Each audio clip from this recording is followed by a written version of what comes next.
E hoje eu vou ter a honra de conversar com uma pessoa que eu admiro muito e que tem uma trajetória super inspiradora. Ela largou a carreira militar para se dedicar totalmente à escrita e conquistou uma base de seguidoras fiéis. E hoje, a minha protagonista da semana é a Dri Satiz.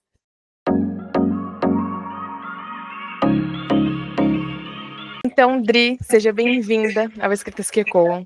Estou muito feliz de te ter aqui junto com a gente, como nossa segunda convidada, logo no início. E eu queria saber um pouquinho de você. Como é para você estar sendo convidada aqui junto com a gente? Eu fico, primeiramente, obrigada. Eu fico feliz demais. Eu brinco, né, que eu acho bem absurdo as pessoas gostarem de ouvir o que eu tenho para falar, de ler o que eu tenho para escrever. Mas eu fico muito feliz mesmo, muito honrada. Muito obrigada pelo convite. Que bom, fico muito feliz de você ter aceitado também. Então, para a gente começar, para a gente conhecendo um pouquinho melhor, eu queria saber como que a escrita entrou na sua vida? Como que você começou com isso? Quando eu era pequena, quando eu estava lá com 7, 8 anos, eu lia muito HQ com a minha mãe, que a escola onde eu estudava dava. Mas eu realmente peguei gosto pela leitura ali com uns 12, 13 anos. Inclusive, o primeiro livro que eu li foi Crepúsculo. E aí comecei a ler, e primeiro eu peguei o gosto pela leitura, e aí automaticamente eu acho que quando você vai tendo acesso a novas experiências, mesmo que seja através dos livros, vai aumentando sua criatividade. Então eu comecei a escrever, só que era sempre assim, pegava um caderno, escrevia umas 3 páginas de uma história de vampiro, e acabava. Ou, tipo assim, acabava não de concluir o livro, mas simplesmente de perder o interesse. Eu fui conseguir terminar um livro, se eu não me engano, foi em 2020, que foi depois que eu me formei e me mudei de São Paulo para Cuiabá. Como eu vim sozinha sem minha família, eu passava muito tempo sozinha. Então, eu ficava muito tempo escrevendo. E aí foi o primeiro livro assim, que eu concluí. Mas a escrita entrou na minha vida basicamente junto com a leitura. Só que primeiro era mais leitura e pouca escrita, e hoje em dia é só escrita, é muito difícil eu ler. Ah, entendi. E esse primeiro livro que você escreveu, você chegou a publicar ele ou ele é algo só para você? Eu publiquei ele, só que eu publiquei ele depois. É o Lembre-se de Mim, né? Foi o meu terceiro livro publicado. Só que, óbvio, quando eu escrevi, ninguém ia ler, então eu deixava a ponta solta. No meio da história mudava uma informação muito importante que eu acho que ficaria melhor de outro jeito. E aí, para publicar ele, eu tive que reescrever. Eu mantive a essência, mas foi reescrita a história, para dar uma amadurecida. Sim, isso é parte da evolução também, né? Conforme vai crescendo, um livro vai ficando muito diferente do outro na forma de escrever, né? Vai evoluindo.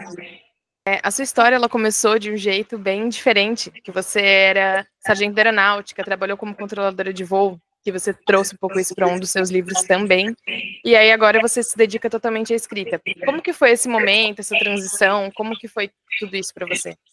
Então, eu comecei na carreira como autora, publicando no Melhor para Você.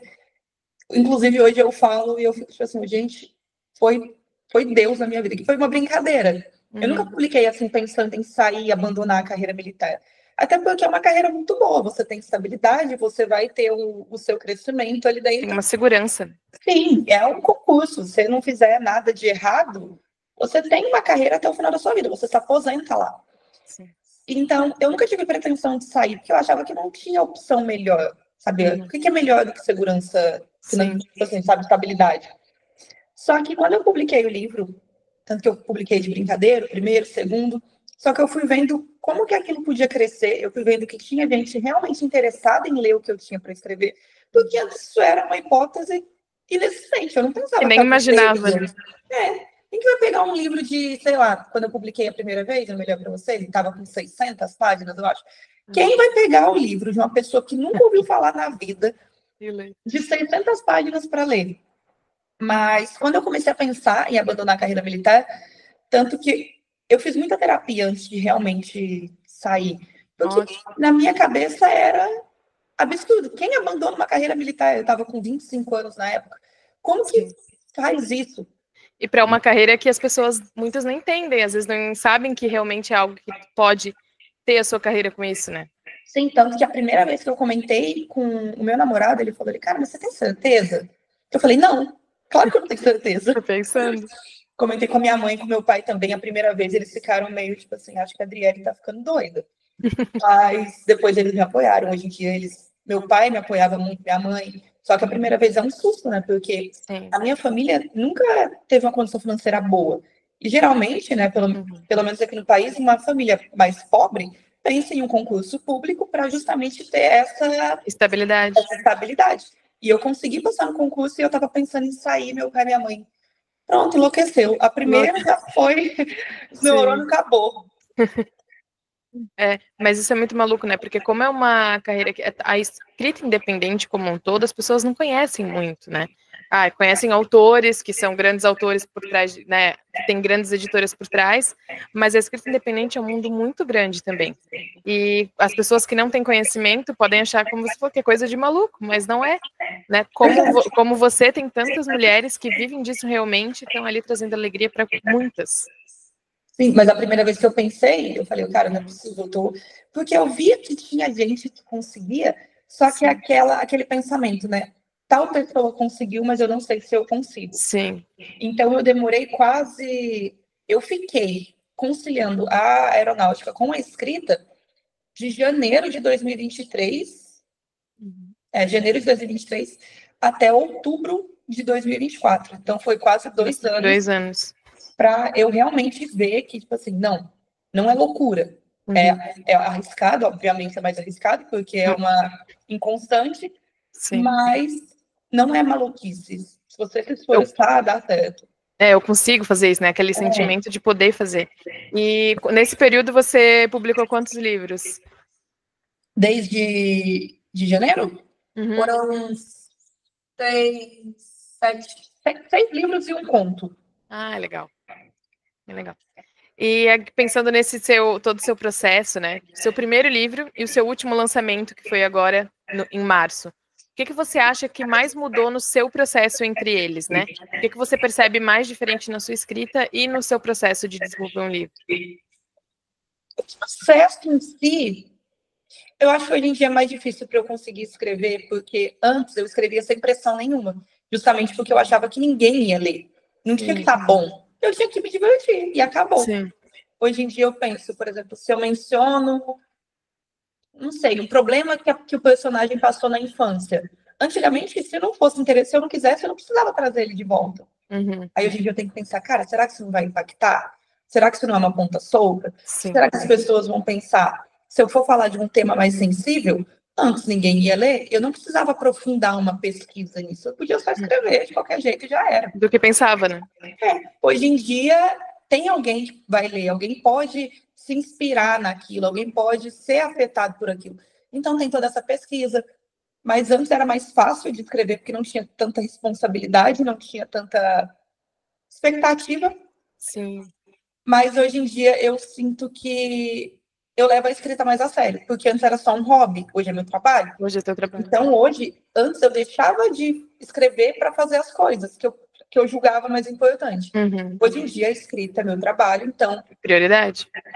Não tem como... Eu tenho muitos amigos aqui em Cuiabá. Às vezes eles querem sair. Gente, não dá, porque eu tenho que escrever.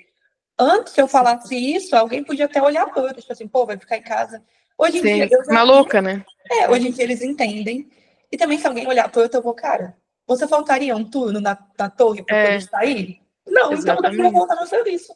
Exatamente, também não pode ir ao seu trabalho, você lida com isso, e não importa o que os outros vão pensar, você tem que fazer isso, né?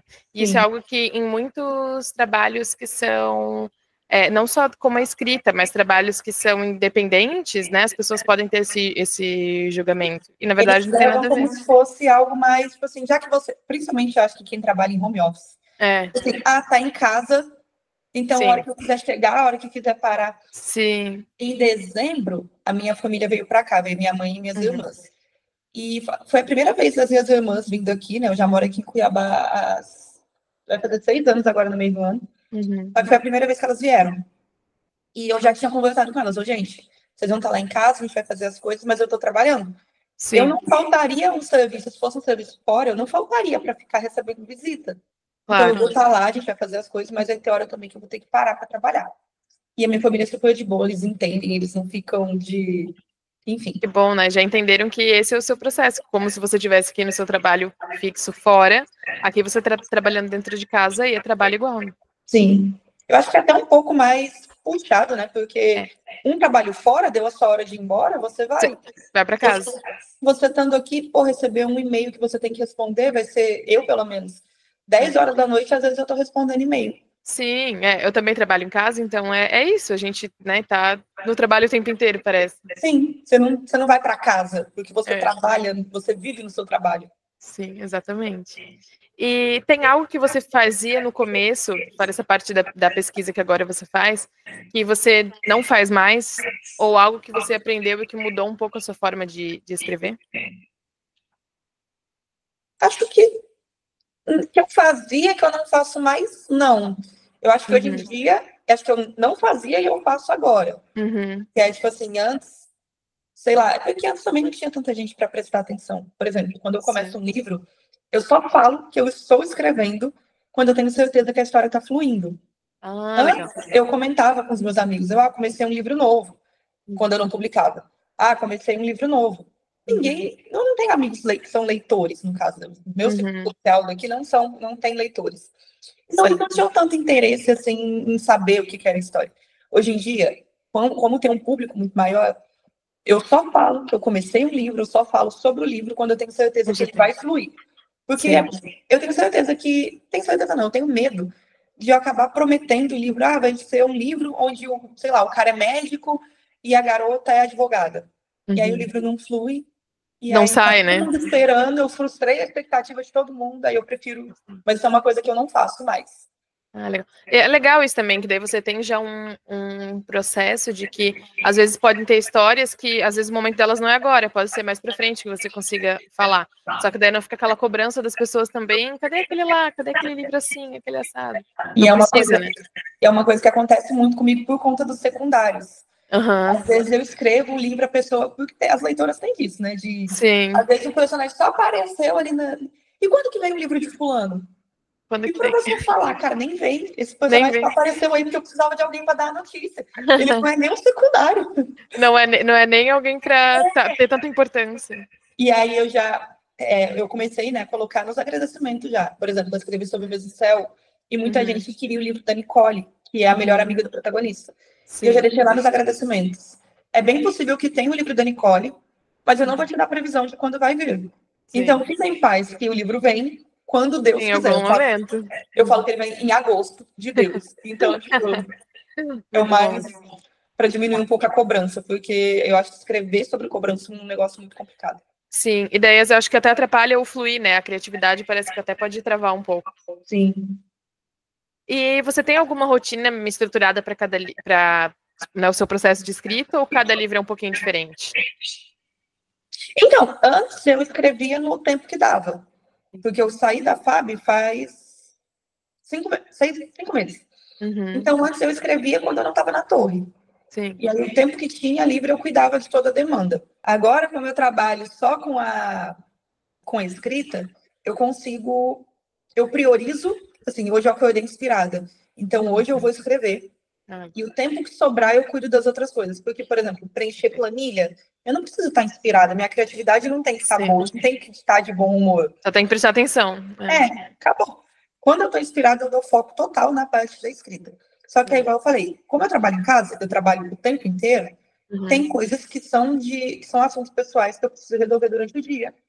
E aí eu pauso o trabalho para resolver, porque não tem outro horário. Eu trabalho no final de semana, eu trabalho de noite, de manhã. Então, quando tá inspirada. Então, o tempo inteiro que tem inspiração, eu estou trabalhando. Porque eu sei que às vezes pode vir um bloqueio. Então, eu gasto a criatividade que tem o máximo possível. Se vier um bloqueio, pelo menos já estou adiantada. Tem ali coisas que tu pode trabalhar, daí pode revisar, pode fazer outras coisas, que daí para voltar a fluir, né? Sim. Legal. E uma coisa que eu quero saber um pouquinho mais com você é a sua relação com as leitoras, porque uma coisa que eu gosto muito é a literatura independente, é algo que eu tô mais por dentro faz uns 4 anos, assim, que eu leio, desde que eu comprei o Kindle, na verdade, né? Eu entrei mais nesse mundo. E eu acho incrível a formação de comunidades, como essa conexão de autoras com leitoras, que são legiões muito ativas, elas são muito comunicativas. E aí eu queria saber como é um pouquinho para você isso, você lê o que elas falam sobre os seus livros, como que é para você essa relação? Eu leio tudo. Na verdade, Eu acho que a relação que eu tenho... É porque, assim, como eu falei, eu nunca tive amigos que liam. Amigos que liam. Então, hoje em dia, tendo as meninas, se alguém que está com aquela expectativa, eu amo escrever. Sim. E ver que tem gente que está ansiosa para ler é muito bom. É muito então, legal. ver as teorias. E tem cada teoria boa que eu falo, cara, se essas meninas pegassem para criar, para fazer, eu escreveria muito melhor que eu. E elas têm umas teorias assim absurdas. E quando elas leem, que elas gostam, tem muita gente que fala que quando lê O Meu Pior para Você, a pessoa vem me contar que aquilo motivou ela a ir atrás do sonho dela. Que então legal. É um impacto gigantesco. Tem hora que eu me assusto. Mas assim, eu leio tudo que elas falam na DM, nas avaliações, nos comentários. Tem um grupo de WhatsApp, né? Que acho que está com 400... Acho que deve estar com umas 400 pessoas lá. Que demais. É um pessoal bem unido. E é bem unido, assim, em todos os aspectos. Já teve grupo de assessoria que foi formada lá. Tem gente que viaja junto, se conheceu no grupo e viaja junto. Então, olha só, virou realmente uma comunidade, né? Sim, e eu gosto bastante. Aí, por exemplo, em época de lançamento, eu me sinto, inclusive, mal por não estar tão presente lá, porque tem que cuidar de muita coisa. Mas eu tento sempre dar uma passada para ver o que o pessoal está falando. Inclusive, a gente já está combinando de se encontrar na Bienal e sair. É demais. É ótimo poder conhecer daí pessoalmente também, né? Sim, é muito bom. A Bienal eu fui só ano passado. Eu achei, assim, incrível. Porque você realmente sabe ver que as pessoas têm aquele abraço virtual. Que é o pessoal te dando aquela mensagem que você sente aquele carinho como se realmente fosse eu acho que parece um abraço. Mas né? Não deixa de ser, porque a pessoa tá pegando o tempo dela e lendo o que você escreveu. Sim. E se interagindo, né? E tem aquele acolhimento e você encontrar essas pessoas, sabe? Dar um abraço nelas, ver elas na Bienal, sabe? Muito bom. Eu gostei demais. Ah, legal. É incrível, eu nunca fui. Eu tenho muita vontade de ir. Talvez esse ano acho que eu vá. Eu aconselho. Foi uma experiência, assim, é muito cansativo. Da última vez eu fui os 10 dias, né? Da última vez não, né? Da única vez. Da primeira. Eu fui os 10 dias. É algo, assim, cansativo, mas é muito bom. E principalmente vale a pena. Você só uma vez no ano, engole o cansaço, depois você descansa. Descansa depois, né? Mas vive aquele momento e esteja lá, né? E um pouquinho sobre as teorias, né, que você já leu. Tem alguma que você já pensou, tipo, dá para desenvolver isso aqui um pouquinho melhor? Agregou isso em algum livro? Ou você, tipo, vê, gosta, mas acaba não se inspirando? Não, eu acho que nenhuma teoria nunca agregou. Falar que nunca agregou é ruim, né? Não, mas eu entendo o que você quer dizer. Você nunca usou isso de alguma forma. Porque elas têm umas teorias que eu acho muito engraçado. Por exemplo, tem um livro meu que tem perda de memória. No meu último lançamento, eu não contei o plot do livro. Porque eu queria, tipo assim, eu queria dar o suspense. E elas começaram a ver assim, as informações que eu dava, juntar e tentar criar a teoria. Aí teve, por exemplo, uma teoria que a personagem entrava em coma. Olha. Aí teve outra teoria que a personagem perdia a memória. Aí teve outra teoria que o cara traía a protagonista. Olha. E eu sempre falando, gente, eu não escrevo plot de traição. O coma, a perda de memória, beleza, pode ser que aconteça, mas pode existir. Não. Então, mas as teorias delas são bem maior do que eu consigo pensar. É que daí o céu é o limite, né? Podem pensar em qualquer coisa que às vezes nem é uma opção naquele momento. Coloca uma coisa assim, sei lá, um extraterrestre abduziu. Gente, tá meio imaginação indo longe. É muito bom isso, né? Faz parte dessa comunidade, né? De estar ali dentro. Então agora eu quero falar um pouquinho. Eu te conheci pela duologia do Pra Você, né? Eu gostei muito quando eu li. Eu li primeiro da Maitê, né? E do Bruno, depois do Léo. E uma coisa que eu achei muito bacana foi a forma que você construiu a amizade da Maitê e do Léo, né? Eles desde crianças e vivendo tantas coisas juntos e realmente se apoiando como amigos, né? Uma amizade verdadeira. E, além disso, também a forma como você constrói os personagens, né? Eles são bem intensos, mas são super reais. Então, como que você cria esses personagens? Você já sabe quando você começa a escrever como vai começar e terminar, e daí desenvolve? Ou você vai deixando eles viverem, eles te contarem? Vou deixando eles me contarem. Geralmente, eu crio uma história baseada em uma cena que aparece na minha cabeça. Eu me sinto bem doida falando isso. Como se eu fosse, acho que é bem comum. Como se eu tivesse as visões da Raven. Mas, assim, geralmente eu começo uma história por uma cena. Vem uma cena na minha cabeça e eu penso, como em que cenário essa cena aconteceria. Então, por exemplo, o livro do Bruno e da Maitê é aquela cena lá do final, que ela fica com medo dele odiar ela. E eu tive a ideia dessa cena. Cara, como que essa cena se desenvolveria? Em que cenário? O que o personagem poderia ser? E aí podia ser médico. E aí, mas aí por que ela tava com medo dele odiar ela? Como é que não sabia? Então, eu vou meio que pegar a cena e vou criando uma teia de aranha em volta. Vai desenvolvendo. Só que a questão da personalidade é muito no momento em que eu tô escrevendo. Eu vou descobrindo. A amizade do Léo com a Maitê, na verdade, o Leonardo ele foi criado para ser a parte da comédia. Não era o livro dele. Era para ser, tipo assim, eu queria escrever uma comédia romântica, a comédia viria com um melhor amigo, um secundário, engraçadinho, fazendo palhaçada. Tanto que quando me pediram o livro dele, que eu fui escrever, eu falei, gente, como é que eu vou escrever um romance desse cara? Como que vai trazer ele um pouquinho mais pra seriedade, só que sem perder o bom humor, né? Como que, tipo assim, como que ele vai viver um romance? Ele é palhaço. Enfim. Mas é muito bacana a forma com que você trouxe ele também bem protetor, porque ele fica bem protetor. Ele é palhaço quando ele pode ser e quer ser, mas ele é bem protetor também com ela. Isso é bem bacana de ver essa evolução até de personagem. Sim, e o que foi muito bom foi que, no caso, o Leonardo é protetor com todo mundo, né? Mas no caso, com a Malu, ela não aceitava, não conseguia aceitar que ela ser protegida, porque ela nunca teve isso. Ela aprendeu a se proteger sozinha. E com relação a ter esse ponto na realidade, né? Porque, tipo assim, sem todos eles têm um medo que eu acho que é bem real, que é algo que você sente. É bem identificável, né? Eu coloco muitas coisas de mim no personagem, nos protagonistas, no caso. Então, por exemplo, aquele jeitão meio bruto do Bruno Rossi, eu falo que eu sou a filha dele, né? Eu tenho, no caso, a mãe.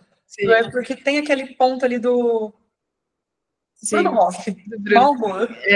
Mas e ainda assim ele tem um coração enorme, né? E tá sempre ali junto também. Sim. Eu amo esses personagens. Eles são muito legais. É muito legal também de ver toda a dinâmica ali da família. E eu acho que você construiu bem toda a parte que quando eles descobrem, mas essa aqui realmente vira algo que, né, se a gente pensasse para a vida real, é algo que seria um choque para a família. Mas depois todo mundo aceita, porque vê que eles estão muito felizes juntos, né? Precisa aceitar. Então fazer. E quando você escreveu o Conto de Natal, foi depois de escrever, né, o livro do Léo, mas quando que você teve essa ideia? Então, o Conto de Natal eu escrevi para dar abertura para a segunda geração. Ah, legal. Que eu quero trazer os filhos, no caso, né? Eu quero trazer os filhos. Só que, assim, eu escrevi o Conto de Natal porque muita gente falava que sentia saudade da duologia. Eu também sentia saudade de escrever aqueles personagens leves e tal.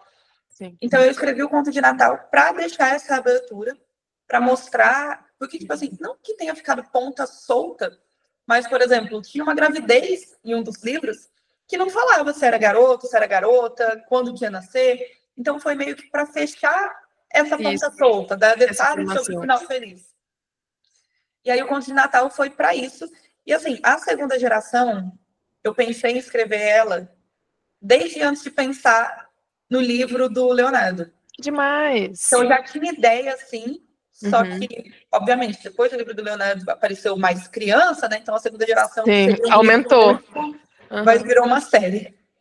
Mas foi para isso. O Conto de Natal foi basicamente para dar abertura para a segunda geração. E muita gente me pergunta da segunda geração, só que eu falo para eles, gente, tem livros que eu preciso escrever antes, porque cronologicamente acontece antes, que foi, por exemplo, o livro do Lucas. Sim. Que é o tio das crianças. Então, tipo assim, deixa eu escrever o livro do tio de uma vez, depois, daqui para frente, até porque eu falei isso com a minha assessora uma vez. Eu preciso dar um tempo para que elas se desapeguem um pouco da ideia do Bruno Rossi, da Maitê, do Leonardo e da Malu serem os protagonistas. Sim, que eles vão aparecer em detalhes, em momentos porque são os pais, mas não é o foco, né? Porque, tipo assim, para eles prestarem atenção na história dos filhos. E não só ficar desesperados por cadê a aparição do pai? Então, é um dos motivos também para eu dar esse espaçamento entre a duologia e a segunda geração. que seja algo assim que quando os pais aparecem, seja aquela coisa que é bom, que dá um quentinho assim no coração, mas que seja leve, que eles entendam que os filhos são os protagonistas ainda. Sim, é aquele tipo assim, meu Deus, fiquei muito feliz de ver o Bruno aparecer na história da Evelyn, mas estou mais interessada no que a Evelyn vai aprontar. Isso. Como ela vai fazer, né? Bacana. E você escreve bastante, né, principalmente romances, né? Escreve romances. Você já pensou em tentar algum outro gênero? Tem vontade de fazer algo completamente diferente? Não, nunca pensei. É sempre, tipo assim, tendo romance, eu acho que eu consigo tentar qualquer outra área. Então, por exemplo, um dark. Eu nunca escrevi um dark, eu escrevo comédia fofinha, água com açúcar. Posso tentar um dark algum dia? Posso, talvez não desse certo, porque eu não sei se eu ia conseguir pesar a mão daquele jeito. E eu nunca consumi muito conteúdo dark, então eu não tenho conhecimento, não tenho, enfim, experiência nenhuma. Pra colocar. Mas sendo romance, eu arriscaria. Não sendo romance, eu acho que não me prenderia, porque eu gosto muito de ver o desenvolvimento e o envolvimento dos personagens. E o crescimento, né, desses personagens juntos. É muito interessante porque acaba sendo que a parte do romance é o ponto central da história, mas ajuda eles a se desenvolverem cada um pessoalmente, né? Na sua vida, eles são indivíduos e são um casal. E isso é muito, muito interessante. E você falou que hoje você não lê mais muito, mas quando você lia lá atrás, o que você gostava de ler, fora Crepúsculo, que foi o livro que fez você se apaixonar?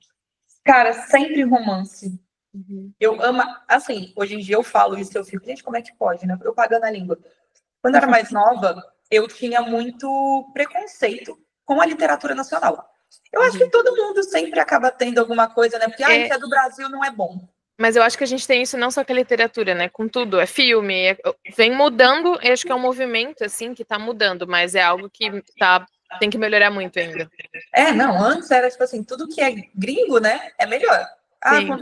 Quando é do Brasil, não é bom. Então eu tinha esse preconceito. E meu preconceito ia além quando o livro não só era nacional, mas também era ambientado no Brasil. Sim. Hoje em dia eu tenho 7 histórias contadas, 7 livros publicados, e só um não se passa no Brasil. Isso eu achei, desculpa só de interromper, mas eu achei bem bacana nos seus livros também, porque muitas autoras independentes brasileiras escrevem livros fora do Brasil, né? Muita gente, né? Tem, claro, pessoas como você que escreve aqui dentro, mas a grande maioria é livro de fora. Acho que é um pouco por causa desse preconceito, realmente. Eu acho que pode ser o preconceito, eu acho que pode ser também com relação a nome. Tem uns nomes estrangeiros que eu acho lindo, eu acho maravilhosos. Só que eu não conseguiria colocar eles para ser em um ambiente nacional, em uma ambientação nacional. Então, eu escreveria um livro fora. Mas, assim, eu vejo, pelo fato de eu ter escrito, né? Eu escrevi Lembre-se de Mim, que é o único que se passa fora do país, e todos os outros aqui. Cara, eu não sei de onde que eu tirei esse preconceito, porque é tão bom você colocar uma gíria nacional lá, uma coisa que só brasileiro entenderia. Você coloca, cara, é muito bom, é muito engraçado. É muito bom, porque gera identificação também. A gente tá lendo, porque às vezes a gente lê um livro que é de fora, na tradução eles atualizam um pouquinho, mas a grande maioria das vezes as piadas, as coisas fazem sentido culturalmente lá. A gente consome muita cultura de fora do Brasil, né, principalmente Estados Unidos, da Europa, a grande maioria das pessoas, mas o entender a gíria mesmo, o dia a dia brasileiro, é muito bom a gente estar aqui.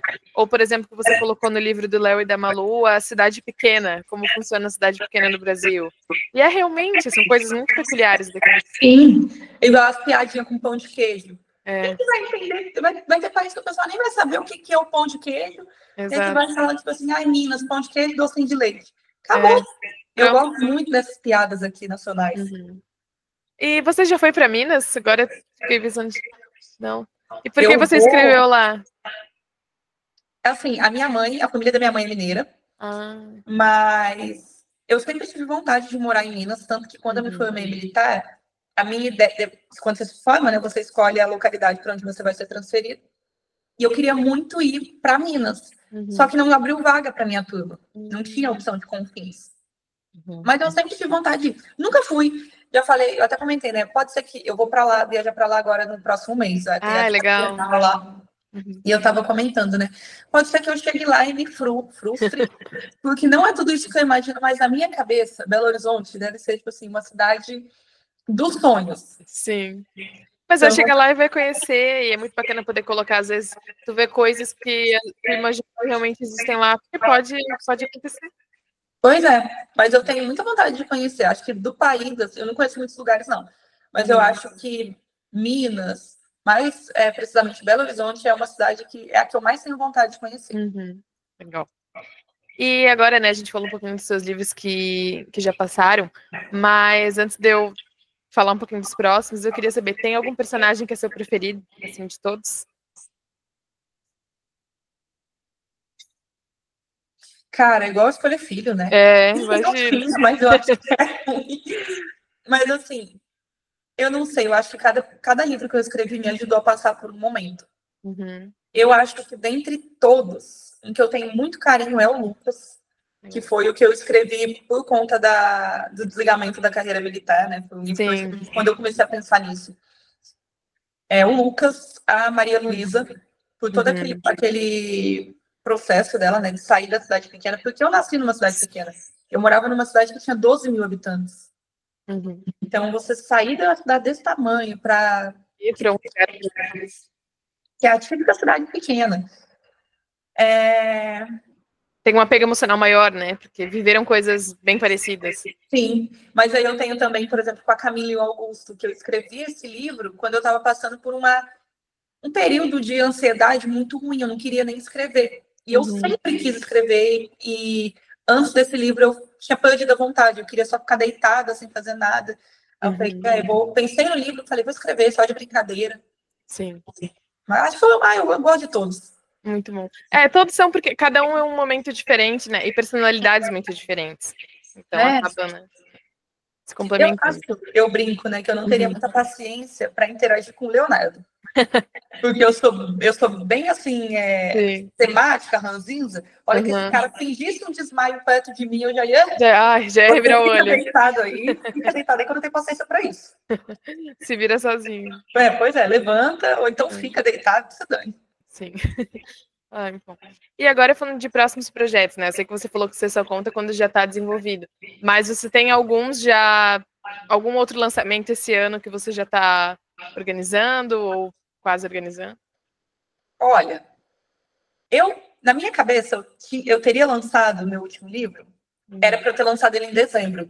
Eu não consegui concluir a história. Depois era para eu ter lançado em fevereiro. Não tinha a história pronta, eu lancei em março. Então, se depender de mim, se tudo fluir certo, eu quero lançar mais 2 livros esse ano ainda. Legal. Mas é porque meu pessoal me pergunta, né, quanto tempo eu demoro para escrever um livro. Depende. Maneira de Odiar, eu escrevi em 2 meses, Tudo que Perdi eu escrevi em 9. Então, não tem uma média. Sim. Mas, se depender de mim, eu quero lançar pelo menos mais 2 livros esse ano. Legal. É bem bom, assim, porque o processo de cada um é muito diferente, né? E às vezes tem histórias que pode pensar elas mais rapidamente e outras que precisa de um tempo um pouco maior, uma maturação um pouco maior. Né? E tá tudo bem. Eu acho que Tudo que Perdi, por exemplo, foi um drama.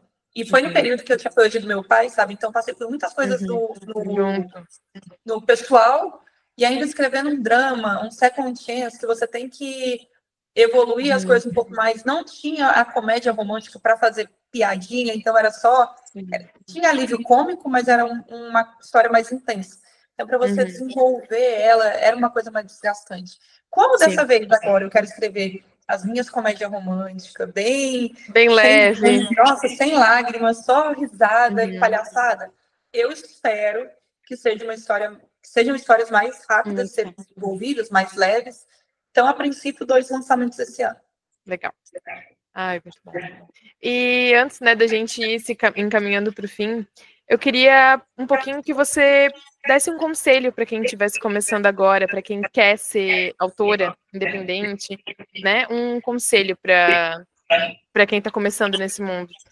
Eu acho que é algo assim que eu queria ter ouvido antes, mas que eu não tinha para quem realmente, eu não tinha conhecidas para me falar sobre isso, né? Quando eu pensei na possibilidade de viver como autora, eu achava que era impossível. Assim, não era uma possibilidade, era uma maluquice. Eu acho que é possível, só que é o que eu falei, eu passei quase 2 anos conciliando 2 serviços, porque eu acho que é arriscado você. Vou viver como autora e acabou. É meu sonho, eu vou abandonar tudo para fazer isso. Porque, infelizmente, o sonho não vai pagar suas contas, o sonho não vai. Até esse sonho começar a se tornar realidade, você. É um processo.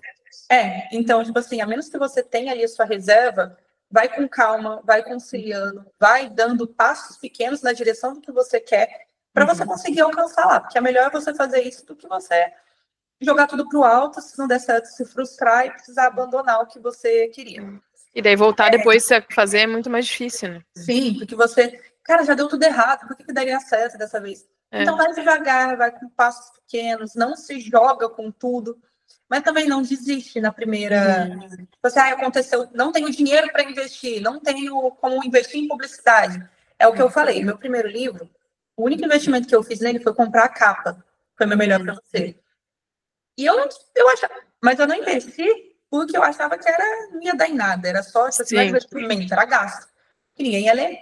Então, eu publiquei o livro e eu mesma fazia os vídeos para o TikTok. Legal. Porque é o que eu estava comentando ontem também. Se você tem um produto, você tem que mostrar para as pessoas que esse produto existe para que elas saibam procurar. Então, tem que divulgar. Eu não tenho dinheiro para pagar publicidade. Eu acho muito válido publicidade, porque geralmente os perfis que fazem a publicidade são perfis que têm autoridade no assunto. São perfis que já são buscados para indicação de livros. Tipo assim, eu quero uma indicação, vou lá no perfil de tal pessoa ver. Então, já tem seus fãs, né? Válido, sim. Acho muito válido pagar publicidade, se você tiver condição. Só que, eu não tenho condição de pagar publicidade, então eu não vou lançar o livro. Mas aí você não vai melhorar a sua condição financeira. Não vai mudar nunca. Vai manter na mesma. Trocar 6 por meia dúzia. Então, você não tem condição, investe um pouquinho do seu tempo. Cria um perfil para divulgação. Eu tô, atualmente, né, eu acabei de lançar um livro, eu tô postando em média 10 a 12 vídeos no TikTok, eu tenho 2 contas. Porque a divulgação é importante. E aí eu por semana? Por dia. Por dia? 10 a 12 vídeos por dia. Para você ser reconhecido assim pelo algoritmo. Tem gente que posta menos. Só que como meu perfil ainda é um perfil que não tem um engajamento tão bom, o tempo que eu gravo um monte de vídeo, eu vou e posto. Porque é importante você falar sobre seus livros. É importante você mostrar o seu... Mostrar o seu trabalho, né? O seu produto. Então, é trabalhoso, mas eu acho recompensador. Então, tipo assim, tanto pela parte de retorno financeiro, quando você vê dando retorno, você fica mais tranquila, que você não sente, tipo assim, eu abandonei uma carreira à toa, porque eu não tenho mais como voltar atrás do militarismo. Agora eu tenho que fazer dar certo. Então, quando você vê que realmente está dando certo, você fica feliz. E outra coisa também, quando as pessoas começam a conhecer seu trabalho e te mandam uma mensagem, é muito bom. Então, os meus conselhos são esses. Não desiste do sonho, mas também vai com calma atrás dele, para você não quebrar a cara e ter que parar de correr atrás do seu sonho. E divulga. Não fica tipo assim, eu não quero aparecer, não quero mostrar meu rosto. Tem outras formas de você fazer a divulgação, tem como você colocar foco. Eu já mostro o rosto mesmo. Eu tenho perfil só para postar vídeo meu. E a divulgação, ela faz parte porque, né, as pessoas não vão do nada imaginar que existe seu livro e ir atrás. Elas têm que ver. E uma coisa que é muito bacana da literatura independente também, os recortes, as tiras. Eu já li livros por ter lido uma tira, um pedacinho no TikTok, daí me interessou, leu todo. Então, tu continuar fazendo isso porque as leitoras realmente interagem, né? Sim, e outra coisa, o pessoal acha que, mas esse trecho, esse corte já foi divulgado, já viram. Mas não foi todo mundo que viu. Exato. Então, você pode alcançar mais gente. Então, esse daqui deu certo, posso ler de novo. Eu estava falando ontem, né? Que, tipo assim, infelizmente, os nossos livros não são uma necessidade para a pessoa. Não é, por exemplo, o livro não é um copo de água no deserto. Se a pessoa está no deserto morrendo de sede, ela vai buscar um copo de água. O seu livro não tem esse mesmo impacto. Ele precisa ser visto, ele precisa ser desejado para que ele seja lido. Então, você tem que mostrar que ele existe para as pessoas saberem onde procurar. Perfeito. É isso, as pessoas têm que descobrir e ler aquilo. E aquilo também, né? A concorrência, não gosto dessa palavra, porque eu acho que tem espaço para todo mundo, mas tem muita opção. Então, você tem que fazer a pessoa escolher o seu e não o de outra pessoa naquele momento. Então, por isso que tem que estar ali. Meu Deus, é um leque de possibilidade muito grande. Então, você tem que atrair atenção para o seu. E atenção positiva, óbvio. Mas, enfim, você tem que atrair atenção para o seu livro para que as pessoas decidam ir nele. Porque, assim, eu tenho certeza absoluta que tem muito livro excelente por aí, que não é conhecido justamente por isso. Porque no mundo ideal, você escrever um livro bom, ele vai ser lido. Só que você, além de escrever um livro bom, você tem que fazer esse livro ser visto. Você tem que... E é uma parada que a gente eu ouvia muito do militarismo, né? No caso lá, eles falavam para você não destoar. Então, tipo assim, anda na linha que você não vai ser cobrado de nada. Mas era basicamente assim, quem não é visto, não é lembrado. No militarismo, a gente não queria ser visto. A gente queria estar certinho ali na tropa e acabou. Tem que estar ali no seu dia a dia. No meio literário, eu acho que é o contrário. Então, quem não é visto, não é lembrado. Então, seja visto para ser lembrado. Perfeito. Ai, muito bom, e eu acho que isso é uma excelente forma da gente, né, sintetizar tudo isso. É muito, muito importante, né, as pessoas conhecerem um pouquinho mais. E tudo isso que a gente veio falando agora é um pouco por isso que eu criei esse podcast. Porque eu também sou autora, lancei um livro só até agora, não fiz toda a divulgação ainda que eu deveria, estou fazendo, mas é muito difícil achar informação, às vezes, sobre algo mais didático, ou de como que faz mesmo na prática. Então, conversar assim com você e com outros também que já trabalham com isso, é muito enriquecedor. Então, né, com isso eu queria te agradecer muito por ter aqui hoje comigo, por ter participado dessa conversa, que foi muito bacana, e por compartilhar tanto da sua jornada, né, foi excelente. Muito obrigada, fiquei muito feliz com o convite. De novo, eu me sinto muito boba quando alguém fala, eu fico, gente, será que eu tenho, como que fala? Tenho propriedade para ajudar, mas eu fico muito feliz e muito obrigada.